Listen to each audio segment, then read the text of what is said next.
La sublevación de Martínez, de Vicente Blasco Ibáñez. La sublevación de Martínez Vicente Blasco Ibáñez. Cuento índice primero. Después que triunfó la revolución, y sus caudillos, instalados definitivamente en la capital de México, se repartieron los principales cargos desde presidente de la República hasta rector de la universidad, el valeroso Doroteo Martínez empezó a sentirse aburrido, sin atinar con la causa. En verdad, no podía quejarse de su suerte. 6 años antes era segundo capataz en la hacienda de un gran señor que pasaba la mayor parte del tiempo en París. Un día montó a caballo para seguir a los Vengadores de Madero y derribar a su asesino Huerta. ¿Por qué no había de ser revolucionario, a semejanza de otros mexicanos de tan humilde origen como él, que llegaban a ministros y hasta presidentes? Guadalupe, su mujer, carácter despótico, opuesto sistemáticamente a todas sus decisiones, aceptó esta vez con entusiasmo el proyecto de dedicarse a la guerra. A ver si llegas a general, le dijo. Está una tan cansada de ver generalas que empezaron siendo criadas. El miedo a la mujer, una buena suerte incansable y el afán de que su nombre apareciese en letras de imprenta y fuese cantado en verso con acompañamiento de guitarra, le empujaron en su ascensión gloriosa. A los 30 años se vio general de brigada, sin haber tropezado con grandes obstáculos. Su astucia de campesino le hizo saltar oportunamente de un grupo a otro en las contiendas civiles que surgieron al final de la revolución, adivinando quién iba a triunfar y quién iba a sumirse para siempre en la desgracia y el olvido. Su primer jefe y maestro fue Pancho Villa. A sus órdenes hizo la mayor parte de la guerra. Pero al verlo en lucha con Carranza, presintió que este antiguo ranchero, de porte solemne y aseñorado, al que llamaban el viejo barbón, tenía más aspecto de presidente que el antiguo bandido, y se fue con él. Por segunda vez Guadalupe reconoció que su esposo era a veces capaz de resoluciones acertadas. El guerrillero, durante la presidencia de Carranza, conoció todas las dulzuras del poder. De la capital de México le llegaban grandes sobres con el sello de gobierno llevando esta inscripción: al ciudadano general Doroteo Martínez, comandante de las tropas en operaciones. Su autoridad se extendía nominalmente sobre un territorio más grande que algunas naciones de Europa, pero solo era efectiva en la población donde había establecido su Estado Mayor y en otros grupos urbanos ocupados por sus tropas. La importancia de estas tropas también era más ilusoria que real. Vistas desde las oficinas ministeriales de México, constaban de una docena de miles de hombres, con casi igual número de caballos. Sobre el terreno de las operaciones los regimientos se achicaban hasta convertirse en partidas. Los miles de combatientes bajaban a ser centenares. Y los caballos, que debían estar próximos a morir de un reventón, según las montañas de forraje que llevaban consumidas a juzgar por las cuentas pagadas por el Ministerio de la Guerra, eran escuálidos jamelgos que pastaban en los campos de los particulares, alimentándose a la aventura con lo que podían encontrar. El general, siguiendo una respetable tradición, se guardaba tranquilamente los sueldos de los combatientes que no existían y el valor de los piensos que jamás habían olido sus caballos. De algún modo debía pagar la patria los servicios pretéritos de sus héroes y los que le seguirían prestando en el resto de sus días. Continuaba en guerra el país. En vano el gobierno de la capital hacía decir a los periódicos que solo se mantenían en armas algunos bandidos, a los que pensaba exterminar de un momento a otro. Lo de que fuesen bandidos o no lo fuesen quedaba reservado a la apreciación siempre divergente de los gobernantes y de sus enemigos. Pero lo cierto era que los que corrían montes y campos, haciendo saltar trenes con dinamita, quemando poblaciones, fusilando prisioneros y llevándose mujeres, habían convivido como camaradas de armas con los mismos que marchaban ahora en su persecución. Martínez se tuteaba con todos los insurrectos que tenía encargo de fusilar así que cayesen en sus manos. Meses antes eran todavía tan generales como él. Hasta le obligaban a marchar contra su antiguo ídolo el temible Villa, y procuraba hacerlo con la mayor discreción, como un esgrimista novel que se bate con su maestro. Perseguidos y perseguidores parecían evitar los golpes decisivos. Los adversarios de Martínez propalaban en la capital que éste tenía más empeño en eternizar la guerra que los mismos insurrectos. La paz significaba para él, como para los otros jefes de operaciones, la supresión de los regimientos fantasmas y de los piensos de la caballada no menos irreales. Pero el valeroso Doroteo despreciaba estas invenciones de la malevolencia. ¿Qué hombre ilustre carece de envidiosos? Había perdido su timidez de los primeros tiempos de la revolución, cuando rondaba en torno de los caudillos principales como un oficial de lealtad perruna, siempre dispuesto a encargarse de las misiones peligrosas. Empezaba a creer que había nacido para cumplir una misión histórica, según afirmaban sus aduladores. Al marcharse a la guerra, solo sabía trazar su firma como un jeroglífico, y aún esto lo había aprendido durante unos meses que pasó en la cárcel a causa de ciertas puñaladas recibidas por alguien que pretendía casarse con la que ahora era su mujer. Durante la guerra se familiarizó con la literatura declamatoria de las proclamas y los artículos revolucionarios, y pudo llegar a leer de corrido estos impresos, siempre que fuesen de letra gruesa. Ahora tenía como secretario a un periodista traído de la capital, joven poeta, que redactaba todos los decretos que el comandante de operaciones dirigía a los pobladores de su territorio, tratando en ellos muchas veces sobre los destinos de la humanidad futura y la revolución universal, como si fuesen dedicados a los habitantes del planeta entero. Al verse también servido por la pluma del secretario, Martínez, cuando no estaba de operaciones, sentía la necesidad de convertir en leyes todas las ideas simples y nuevas para él que hervían en su cerebro. Sandoval, vamos a escribir media docena de decretos, decía después de las comidas, como si esto suavizase su digestión. Y a un mismo tiempo legislaba sobre la limpieza de las calles de la ciudad, sobre el amor libre, sobre la hora de empezar el espectáculo en los cinematógrafos y sobre un nuevo reparto de la propiedad rural. Los decretos siempre terminaban condenando a ser pasados por las armas a todos los que desobedeciesen las órdenes de su autor. La gente, familiarizada con el peligro y la muerte, no hacía gran caso de ellos. Eran tantos los decretos, y por otra parte tan poco numerosas las personas del distrito que sabían leer. Pero si rara vez llegaban a ser una realidad positiva, estos documentos servían de un modo maravilloso al general cuando deseaba suprimir a alguien.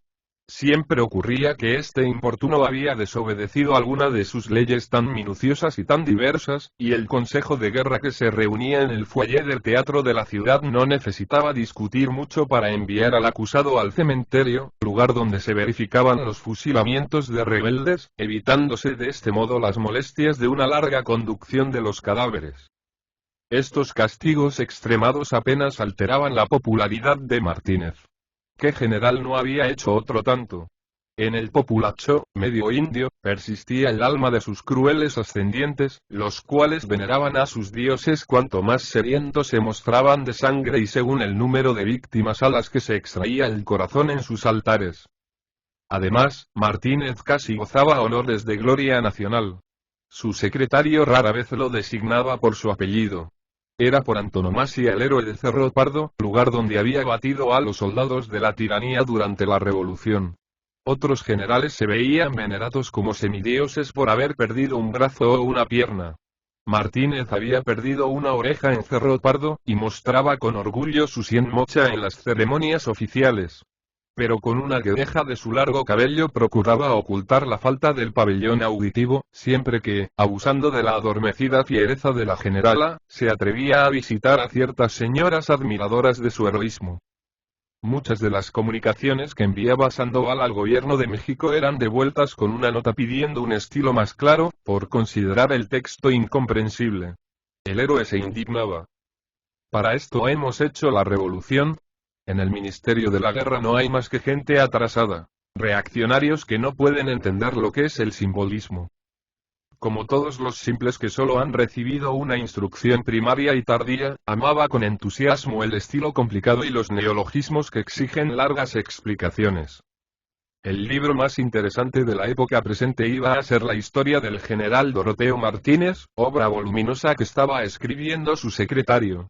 De ella, lo más apreciado por el autor y por el protagonista era el capítulo 82, titulado así, de cómo el general, a pesar de ser antimilitarista, comunista y ácrata, se vio obligado a fusilar a 250 compañeros de armas que se rebelaron contra el gobierno, faltando a la disciplina en la vida ordinaria. Era una buena persona, que hablaba con voz tímida, ceceando lo mismo que un niño, y si su interlocutor le miraba fijamente, apartaba los ojos como avergonzado.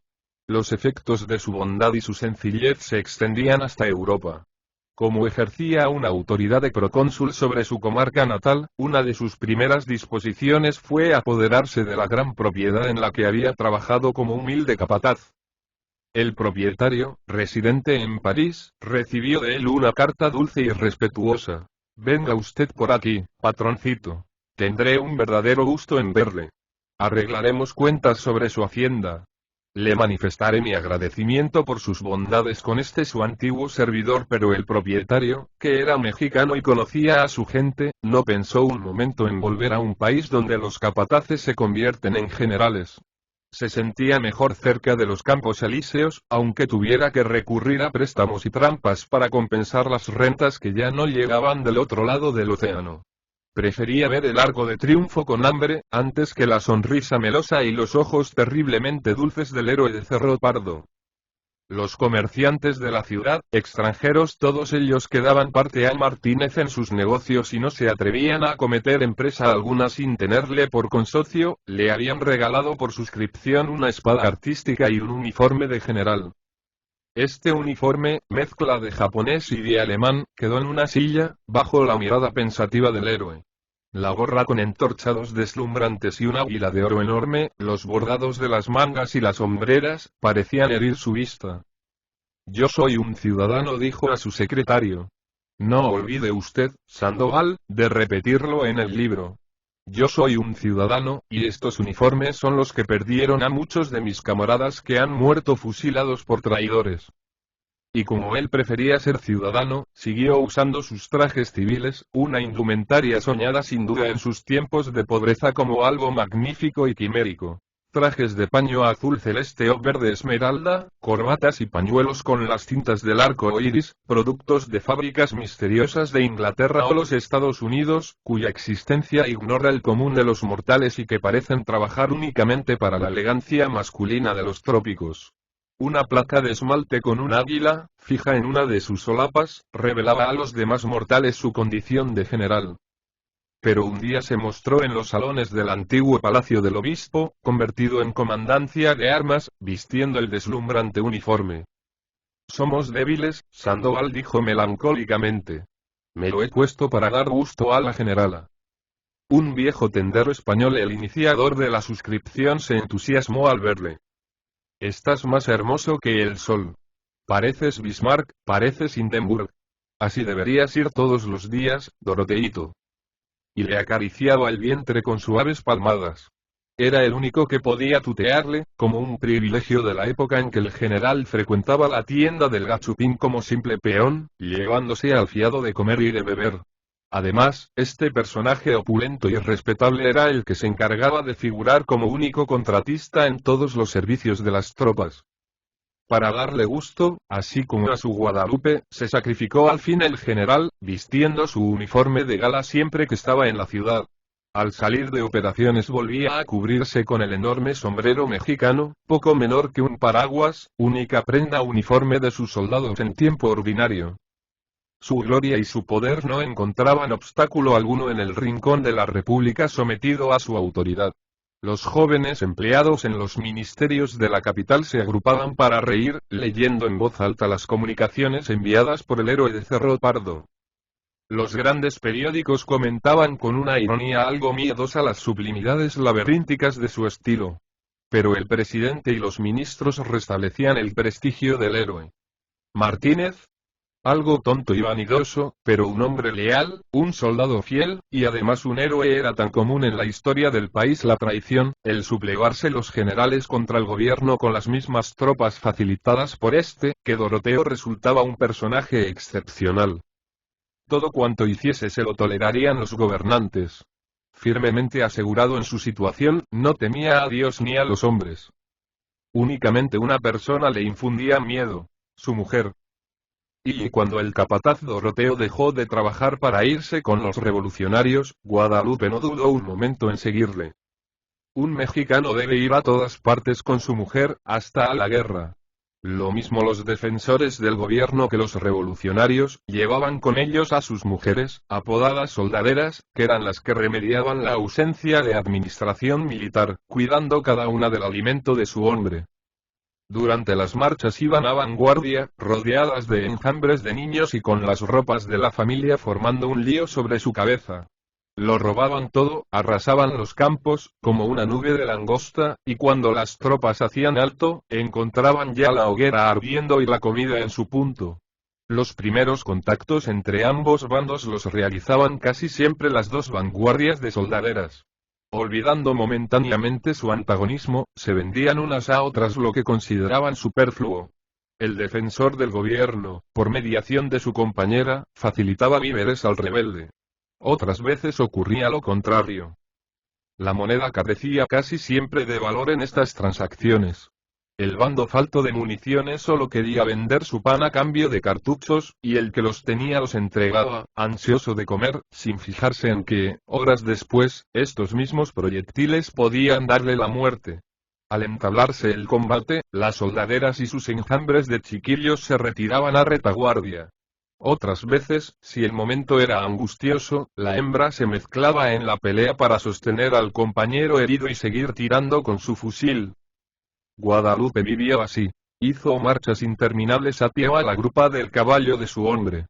Pero como Doroteo obtuvo rápidamente sus primeros ascensos, pronto se elevó sobre la muchedumbre de soldaderas de tez amarillenta, cabellera aceitosa y ojos ardientes, asombrosamente flacas.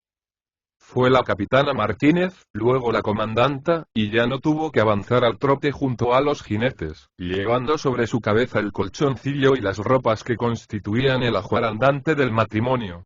Doroteo, excelente esposo, había matado a un oficial del gobierno para regalarle a ella su caballo. Al ser coronel, su generosidad marital deseó algo más. Si pudiese robar un automóvil para la vieja. La vieja era Guadalupe, que tenía entonces 26 años. No resultaba difícil hacerse dueño de un automóvil. Abundaban mucho en un país vecino a los Estados Unidos y con la frontera libre. No había revolucionario de alguna graduación que no tuviese el suyo. La importancia de los jefes se medía por los parques de automóviles que llevaban detrás de ellos.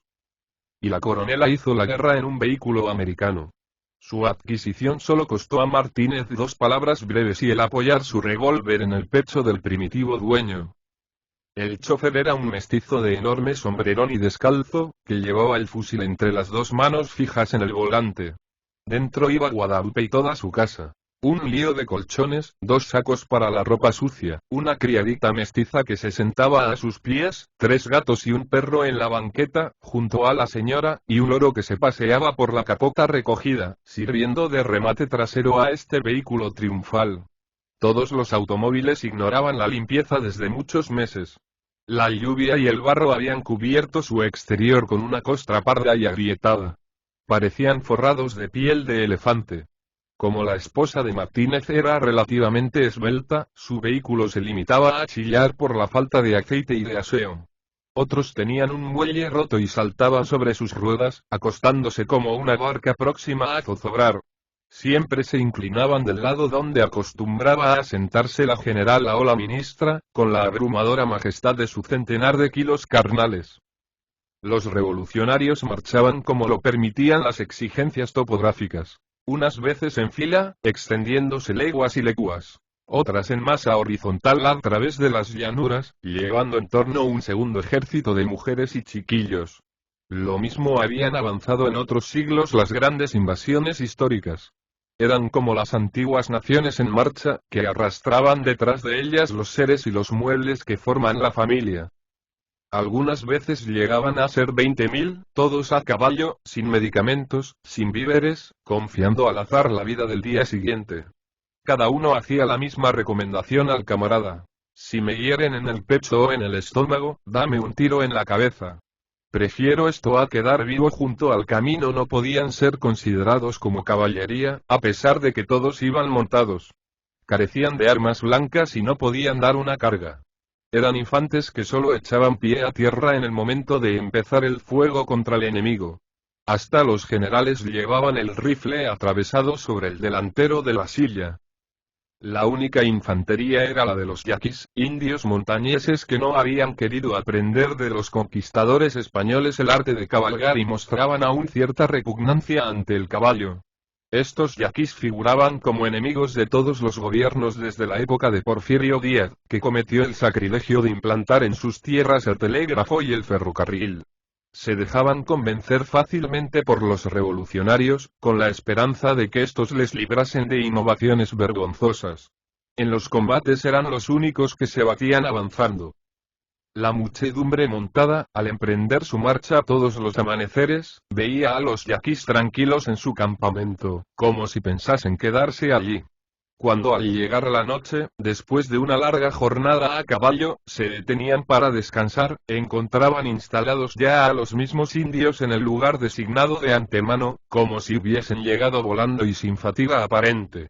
Puestos en cuclillas escuchaban con atención religiosa el repiqueteo de los tamborcillos pendientes de las muñecas de sus jefes, instrumentos que servían a la vez para sus fiestas y para transmitir órdenes. La imagen de su esposa Guadalupe iba unida siempre a estos recuerdos de la guerra. Al principio la mujer mostraba cierto pavor. El silbido de las balas parecía irritar sus nervios. Un día, para recoger a su hombre herido, tuvo que lanzarse en pleno combate, y desde entonces consideró poca cosa el intervenir en las operaciones de guerra. Las soldaderas hablaban de ella como de una gloria de su sexo, colocándola al nivel de los jefes más célebres de la revolución. Los hombres, por galantería instintiva, admiraban sus hazañas, exagerándolas, como si nadie pudiese igualarlas. Todo el ejército repitió lo mismo al hablar de los esposos Martínez. Él es un buen soldado, un valiente, pero como hay muchos. Ella vale más. ¡Qué mujer! Su conducta durante la vida azarosa de marchas y campamentos contribuyó a aumentar su fama. Guadalupe tenía mal carácter. Muchas veces, al rozarse su automóvil con el de alguna generala igualmente cargado de colchones, sacos de ropa sucia, cuadrúpedos, aves y numerosos chiquillos, empezaban a insultarse ambas damas por si la una pretendía cortar el paso a la otra. La coronela, sin consideración a su grado inferior, recordaba a la generala las aventuras amorosas de su señora madre o la época en que sus tías lavaban la ropa de los soldados. Hasta que el heroico Martínez, avisado del incidente, acudía a todo galope para meter su caballo entre ambas furias. Los hombres, al recordar que esta mujer se batía lo mismo que ellos, encontraban lógico que se considerase superior a las otras, gordas aves domésticas que se habían lanzado al campo para marchar detrás de los combatientes, escarbando con el pico el terreno de la lucha, en busca de los residuos de la victoria. Su fidelidad matrimonial era también muy admirada. Uno de los grandes jefes había recibido de ella varios latigazos cierto día que usó algunos atrevimientos con la amazona. El mismo personaje golpeado acabó por arrepentirse, y a impulsos de la admiración, fue en adelante un protector de Martínez y de su esposa. Cuando Doroteo llegó a general, sus envidiosos atribuyeron toda la carrera del héroe a la influencia de Guadalupe. No es que sea menos valiente que los demás, decían. Pero a causa de su compañera, los de arriba se fijan en sus acciones, que, realizadas por otros, quedarían ignoradas al terminar la guerra. Cuando Martínez pasó a ser defensor del gobierno recién constituido, Guadalupe no quiso prolongar sus hazañas militares. Era ridículo que la esposa de un comandante de operaciones saliese al campo a perseguir a los rebeldes, muchos de los cuales había conocido ella meses antes como amigos, teniéndolos por excelentes personas. Renunció a las costumbres violentas de campaña, a los largos galopes, al automóvil sucio y hasta a las palabrotas aprendidas en sus años de existencia varonil. Fue en adelante la señora generala y quiso rivalizar con Martínez en esplendores de lujo. Las gentes de la ciudad casi se sintieron cegadas por el resplandor de las joyas que en ciertos días la cubrieron desde la garganta al vientre. Doroteo había trabajado bien, lo mismo que todos los padres de familia mezclados en la revolución. No tenía hijos, como los otros, pero tenía a Guadalupe. Y siempre que en sus correrías veía algo vistoso y de precio, sacaba el enorme revólver de su funda, diciendo: «Esto para mi vieja, y esto otro también total». Que la esposa del héroe de Cerro Pardo poseía una colección enorme de alhajas, y los maliciosos las encontraban iguales a las que habían comprado en Londres y en Nueva York ciertas familias del México anterior que andaban ahora vagabundas, lejos del país. Guadalupe huía de la ostentación en los días ordinarios y se limitaba a llevar simplemente media docena de sortijas de brillantes, un reloj con pulsera de platino en una muñeca, otro igual en la muñeca opuesta y un tercer reloj más grande colgando del cuello. Así se mostraba por las tardes a la admiración pública, ocupando uno de los 8 automóviles que poseía el héroe como recuerdo de sus campañas. Su paseo favorito era la calle central de la ciudad, una alameda con árboles seculares, de cuyas ramas pendían a veces hombres ahorcados. Eran ladrones, mestizos incorregibles que hurtaban gallinas, hortalizas y otras cosas igualmente preciosas a pesar de los decretos del general. Y Martínez, que era enemigo inexorable del robo, les aplicaba sin compasión la pena decretada por su dictadura revolucionaria. Guadalupe casi tenía una corte. Las damas del pasado régimen, la aristocracia del país la visitaban y adulaban, para defender de este modo su tranquilidad y sus bienes. Los subordinados de su esposo, cuando deseaban algo, preferían pedírselo a la generala, como si creyesen más en su autoridad que en la de Martínez. Ella los tuteaba con una bondad superior. Volvía a ser la compañera de armas que se había encargado muchas veces de guisar en el campo para su marido y todos los de su estado mayor. Recordaba con cierta nostalgia los años de guerra, pero tenía por mejor el tiempo actual. Ojalá no se acabasen nunca los insurrectos y su marido fuese perpetuamente comandante de operaciones. Martínez se sentía menos contento en su interior. Empezaba a pesarle la autoridad de su esposa. ¿De qué le servía haber llegado a héroe nacional, si Guadalupe le inspiraba un miedo superior a su voluntad? No valía la pena haber hecho una revolución para verse privado de realizar sus gustos. Luego de pensar esto, miraba a su mujer largamente, con una reflexiva atención que ella no llegaba a adivinar, acostumbrada a tener en poco todo lo de su marido. Aún la encontraba hermosa a los 30 y tantos años, lo mismo que cuando se casaron. Producto de varios cruzamientos de españoles con indias, tal vez había además en sus venas cierta parte de sangre africana. Unos ojos grandes, húmedos y ligeramente oblicuos. Una dentadura fuerte y deslumbrante entre los labios gruesos de rosa obscuro. Una carne pomposa y pálida, y una cabellera exuberante, negra y con tendencia a rizarse apenas la abandonaba el peine, eran los componentes principales de su belleza. Así la vio Doroteo durante 10 años, como si fuese una criatura insensible al tiempo, y así la hubiese visto siempre. Pero un día se dio cuenta de que empezaba a disgregarse su armonía corporal, como si las 3 sangres que existían en ella se hubiesen cansado de permanecer revueltas, aislándose, para asomar cada una por separado a la superficie. Sobre la tez blanca empezó a esparcirse una especie de viruela subcutánea, formada de puntos negros pequeñísimos, como granos de pólvora. En una mejilla y en otras partes menos visibles se marcaban o desaparecían, según los días, grandes manchas violáceas. Era la madurez precoz de la criolla de diversos orígenes. Además, sus palabras rudas y violentas, su ignorancia, su deseo de mantenerlo sometido, tratándole despectivamente en presencia de las gentes. Martínez vio todo esto de pronto, pero fue porque acababa de encontrar un término de comparación en otra mujer. Y cuando Guadalupe deseaba dar broma al general en presencia de sus contertulios, se expresaba así. Este viejo, aquí donde ustedes lo ven, anda enamorado, loco, detrás de la gringuita. Cerrando una mano, le apuntaba con el dedo índice, y añadía, amenazante. Que te pille yo, y verás lo que es bueno. Pero a continuación, considerando que la broma había durado bastante, decía con gravedad. La gringuita es una joven muy apreciable, que gana su vida y mantiene a todos sus hermanos. Además, lo que sabe. Yo me quedo asombrada escuchándola. Parece mentira que una mujer pueda estudiar tanto, perderías el tiempo, viejo. Esa no te hace caso a ti. Era hija de un maestro de escuela que había muerto el año anterior. Se educaba en los Estados Unidos cuando esta desgracia la obligó a volver al país, dejando incompletos sus estudios. Quería servir de madre a sus hermanos menores, que después de muerto el padre, quedaban completamente solos en la casa.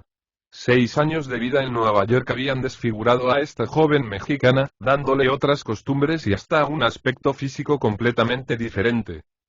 Los personajes de la ciudad la protegían, seducidos por sus finas maneras y por la sencillez con que hablaba de unos estudios que solo conocían ellos de oídas. La habían colocado como maestra en una de las principales escuelas y prometían ayudarla en la realización de todas las innovaciones que proyectaba. Algunas solteronas feas y de carácter agriado torcían el gesto ante el entusiasmo pedagógico de los hombres. Claro. La gringuita es tan primorosa. Martínez figuraba entre los protectores de la maestra. Yo soy un hombre de progreso, ¿saben? Decía al hablar de ella. Por eso me interesan los proyectos de esa niña que ha estudiado con los gringos. Su pobre padre tuvo una excelente idea al enviarla a Nueva York para que aprendiese lo que no sabemos nosotros. La aprecio mucho, por su seriedad sobre todo. En cuanto a su hermosura, de la que tanto hablan las malas lenguas, PCHS. El general hacía un gesto de duda que casi llegaba a ser despectivo. Tenía razón, la belleza de Dora no era extraordinaria. La maestrita poseía el encanto de la juventud, una juventud ágil y sana, mantenida por los deportes y la higiene. Pero lo que se callaba Doroteo era que él la prefería a las beldades del país por lo mismo que resultaba distinta a todas. Como recuerdo de su madre, una extranjera que se había casado en México con el maestro para producir media docena de hijos y morirse inmediatamente, tenía el pelo de un rubio ceniciento y los ojos verdes claros. En cambio, todas las mujeres del país eran morenas pálidas, con cabelleras de un negro intenso. Dora iba vestida con unos trajecitos baratos, sencillos y elegantes, que el general había admirado muchas veces en los periódicos ilustrados. Tocaba el piano, cantaba en inglés y tenía la soltura y las formas gimnásticas de un muchacho. La general la centelleaba de joyas, iba envuelta en sedas y bordados, como la imagen de la Virgen patrona de la ciudad. Llevaba peinetas altas como torres sobre su apretada cabellera. Tocaba la guitarra y prescindía de sentarse en los sillones y en todo mueble que tuviese brazos, por miedo a no poder introducir entre ellos sus exuberancias dorsales.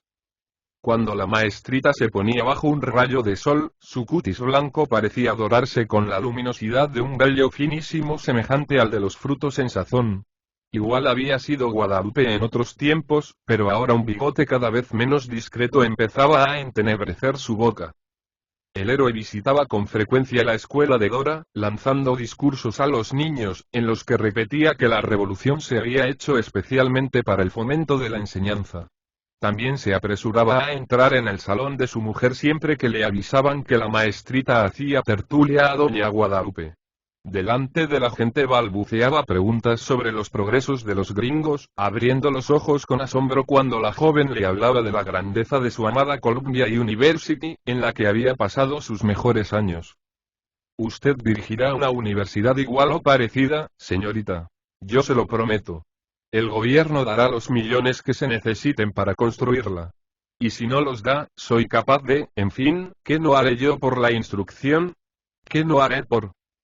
Iba a añadir por usted, pero se detenía mirando a la pomposa generala. Luego, por un deseo irresistible de establecer comparaciones, comenzaba a admirar con ojos disimulados la belleza especial de esta joven que parecía un muchacho con faldas, sintiendo al mismo tiempo en su paladar el sabor ácido y picante de un fruto todavía verde. Tuvo que abstenerse de sacar a bailar a la maestrita cuando se celebraban fiestas en la comandancia. Pobre viejo, le decía Guadalupe. ¿No ves que aburres a esa pobre señorita? Además, la gente se ríe un poco de ti. Reírse del héroe de Cerro Pardo. Que probasen a hacerlo francamente, y él enviaría a los burlones a dar una vuelta por el foyer del teatro, donde funcionaba el consejo de guerra siempre que lo exigía la salud de la patria. Una mañana, con los ojos hinchados por el insomnio, le entregó un papel a su secretario. Sandoval, dígame qué le parece. Cuando yo era muchacho y aún no había aprendido a leer, inventé muchos versos como estos, mientras punteaba la guitarra. Usted pondrá lo que les falte. Yo entiendo poco en eso de la ortografía. ¿Qué me dice de ellos? El poeta se acordó de dos ocasiones en que el héroe, irritado por su franqueza, le había dado varias bofetadas, manifestando luego su arrepentimiento con valiosos regalos. Olvidó los regalos para acordarse únicamente de los golpes, y tuvo prisa en manifestar su entusiasmo por los versos. Eran de amor, e iban dirigidos a una mujer cuyo nombre quedaba en el misterio, pero el secretario la reconoció desde la primera estrofa. Publíquelos mañana mismo en el mejor sitio de mi diario oficial. Como firma, la misma que llevan. El caballero de la ardiente mirada. Es un apodo que encontré en no sé qué novela, y me gustó tanto, que lo he guardado para mí. Sandoval quiso marcharse con los versos, pero el autor todavía le dio otra orden. Mañana escriba a máquina un anónimo para la persona que usted sabe, y dígale que el caballero de la ardiente mirada y el general Martínez son una misma persona. No consideró suficiente esta indiscreción, en vista de la serena indiferencia de la maestra, y pocos días después hizo una visita a la escuela, declarando a Dora de pronto todos los deseos, las esperanzas y las contrariedades que formaban lo que él llamaba el mayor amor de mi vida. Oh, general. Haberse fijado en una pobrecita como yo. Parecía próxima a desmayarse de sorpresa, como si nunca hubiese sospechado esta pasión, extrañándose de ella con toda la ingenuidad de que es capaz el disimulo femenil. Pero hacía meses que se había dado cuenta del enamoramiento del héroe, riendo a solas de sus tímidas insinuaciones. En vano Martínez habló de su amor. La maestrita movía la cabeza negativamente. La existencia no era para ella una sucesión de delicias. Graves deberes la obligaban a mirar las cosas con seriedad. Era pobre. Debía mantener y educar a sus hermanos. Yo me casaré con usted, dijo Martínez con un tono dramático, como si arrostrase el mayor de los peligros. Comprenderá usted que he pensado en eso antes de hablarla. Usted no es una pelada. Usted es una señorita, una profesora que ha estudiado, y yo respeto mucho a las personas científicas. Luego añadió triunfalmente. Por algo nos hemos batido en la revolución, para algo hemos establecido el divorcio. Los enemigos de la revolución afirmaban que era más urgente que el divorcio dar una ley obligando a las parejas a casarse, pues la mayoría de las gentes del país, para evitar gastos y molestias, prescindían de las formalidades del matrimonio, viviendo en estado natural, como sus ascendientes. Pero Doroteo se sentía ahora satisfecho de haber dado su sangre por el triunfo del divorcio.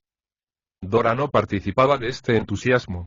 Pareció asustarse de verdad, temblando ante la idea de casarse con Martínez, más aún que si éste hubiese intentado una violencia contra ella. ¡Qué horror! Divorciarse usted de la generala. Tener yo por enemiga a doña Guadalupe. Solo la suposición de que la amazona gloriosa pudiera perseguirla con su venganza hacía temblar las piernas de la maestra. El general participó por reflejo de esta inquietud. Su Guadalupe era realmente temible, pero esto no podía impedir que empezase a odiarla. ¿Hasta cuándo iba a sufrir su despotismo? Los meses sucesivos fueron de desaliento para el héroe. Dora evitaba los encuentros con él, apelando a ciertas astucias que el general no podía prever. Cada vez la deseaba con mayor vehemencia. En ciertos momentos volvía a resucitar el guerrillero en el interior del comandante en jefe de operaciones. No le era fácil robar a la profesora y llevársela al campo. Él tenía entre su gente muchos hombres de confianza.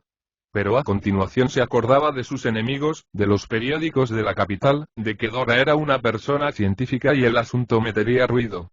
Un partidario de la instrucción y del progreso robando a una señorita del profesorado. Además, pensaba en doña Guadalupe, que seguía repitiendo su cariñosa amenaza, pero cada vez con tono menos cordial, erizándosele un poco el mostacho, apuntándole con un índice como si le apuntase con un revólver. Que te pille yo, y verás lo que es bueno. Por otra parte, las gentes empezaban a murmurar que la gringuita tenía un novio. Era un joven de la localidad, que rivalizaba con Sandoval en la confección de versos a la moderna y además hacía discursos contra el gobierno. Su pobreza resultaba igual a la de Dora, pero esto no impediría que se casasen muy pronto. Y mientras tanto, él, héroe nacional, gobernante omnipotente, tendría que mantenerse impasible al lado de su doña Guadalupe. ¡Ira de Dios! Para esto había hecho la revolución. Los sucesos políticos le obligaron a olvidar momentáneamente sus tristezas amorosas.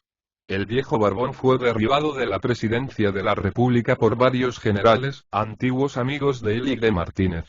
Este, a pesar de sus preocupaciones, supo inclinarse instintivamente del lado de los que iban a triunfar. Cuando asesinaron a Carranza, el heroico Doroteo se encontró en excelentes relaciones con los vencedores y tan comandante de operaciones como en el gobierno anterior. Pero su alto cargo tal vez iba a quedar anulado por innecesario. Los diversos partidos que infestaban el país de insurrectos en armas parecían haber ajustado una tregua junto al cadáver de Carranza. Todos mostraban un tácito deseo de someterse al nuevo gobierno, para hacer ver al mundo que en México es posible la paz, aunque solo sea por una temporada. Los guerrilleros rebeldes se iban presentando a Martínez y a otros generales. Hasta Pancho Villa, el eterno insurrecto, se sometió a los nuevos personajes instalados en la capital, pero con una sumisión orgullosa y magníficamente retribuida. Le daban 1.000.000 de pesos, le pagaban los atrasos de toda su gente, y además le permitían que se estableciese en un pueblo, rodeado de sus más seguros partidarios. Lo importante era hacer ver en el extranjero que ya no quedaba ningún insurrecto.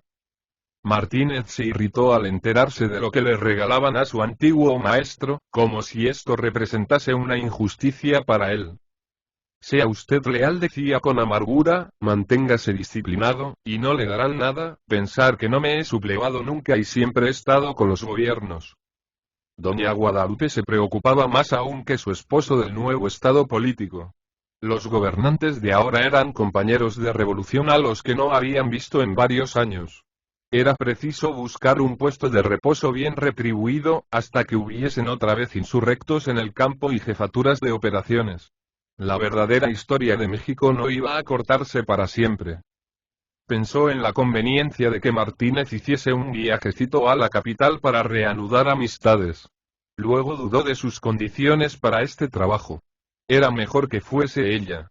Precisamente su protector de los tiempos revolucionarios, aquel personaje del que había tenido que defenderse con el látigo, figuraba entre los gobernantes provisionales y era uno de los que aspiraban a la presidencia de la República.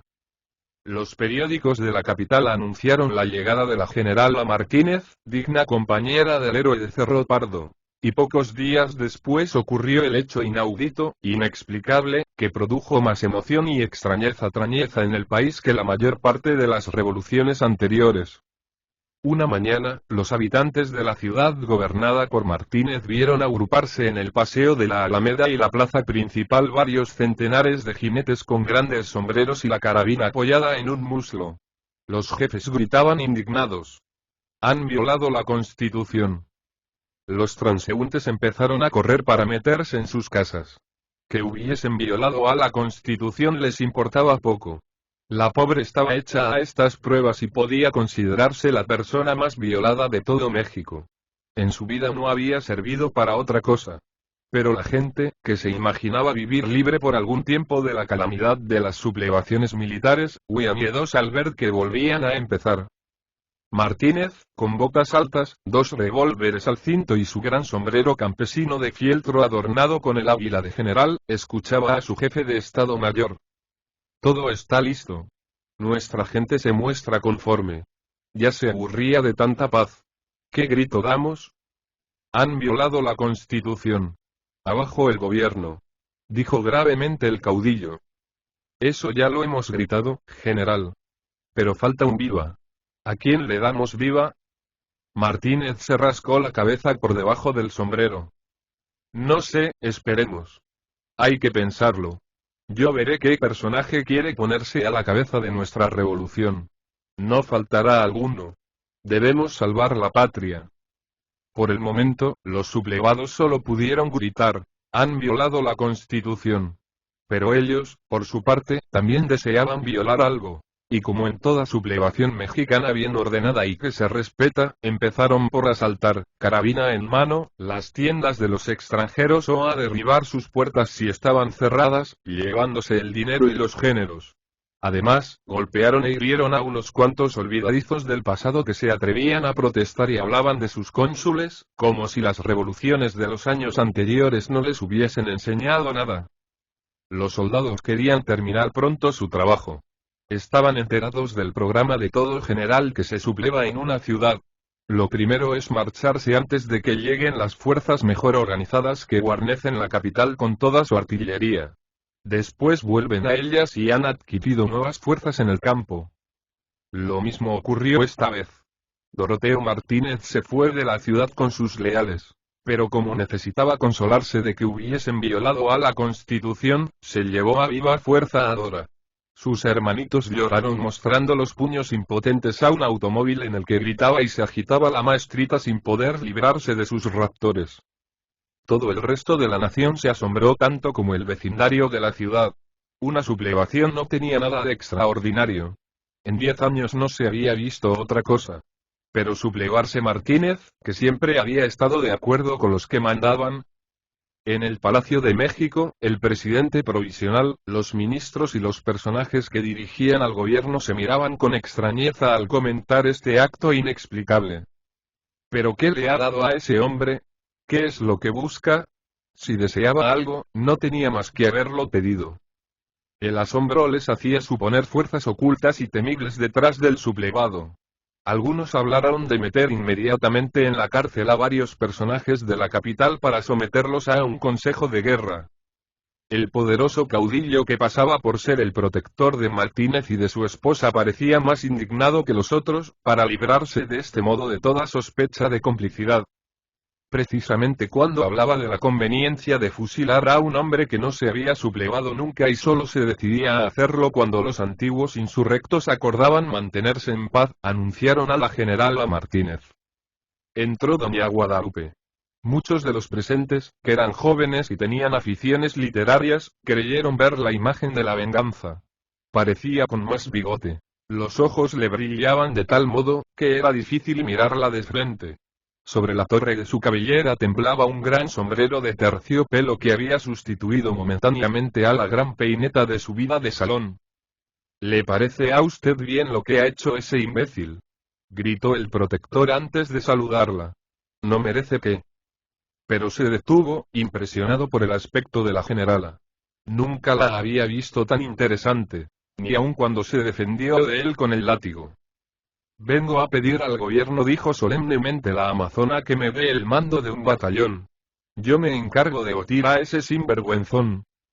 Y añadió que lo traería allí mismo, atado con una cinta de sus enaguas. El presidente, los ministros y demás personajes empezaron a mirar con cierto interés risueño a la generala, dejando a su compañero la tarea de contestarle. Calma, doña Guadalupe, dijo este. Hablemos en serio. Un batallón no se le entrega a una mujer. Entonces, pido que se me permita marchar con las fuerzas que saldrán a perseguirle. Ya sabe usted que yo he hecho la guerra. Deseo ir como simple soldado. El personaje intentó desviar la conversación, para no repetir su negativa. ¿Pero por qué se ha sublevado ese hombre? ¿Qué mal le ha hecho el gobierno? La generala contestó con un gesto de extrañeza. ¿Qué tenía que ver el gobierno en tal asunto? Luego, sus ojos se humedecieron con lágrimas de cólera. Su voz se puso ronca y apretó los puños. Si él los quiere mucho a todos ustedes. Acabo de hablar con personas que vienen de allá, y sé bien lo que digo. No, ese canalla no se ha sublevado contra el gobierno. Se ha sublevado únicamente contra mí, que soy su mujer.